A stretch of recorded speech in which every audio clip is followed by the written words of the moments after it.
stand aside or lose a limb. And take a deep breath. I use a lot of oxygen when I'm working. People have been known to faint just standing around me. That's because you talk too much. Okay, what have you done here? Well, look, it's for a junior. It's not doing too bad, actually. Alan uses marking paste to mark the teeth of the crown wheel.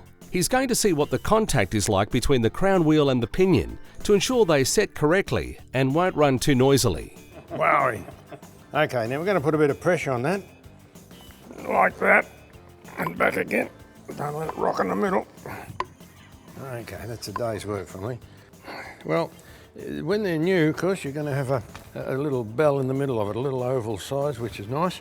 But as they wear, they're going to wear something, so they've got to wear bigger and bigger and bigger. And a really worn crown and pinion, even though it'll still be good, probably has got almost a full tooth contact. However, what we've got to look at, which side, which end do you reckon that the tooth contact is, that end or that end, as far as this way, not up and down. We'll cover that later. Is it down? Further down the bottom. Further down the bottom. In the middle. So I'll tell you something, the more pressure you put on it, the further up the tooth the contact is.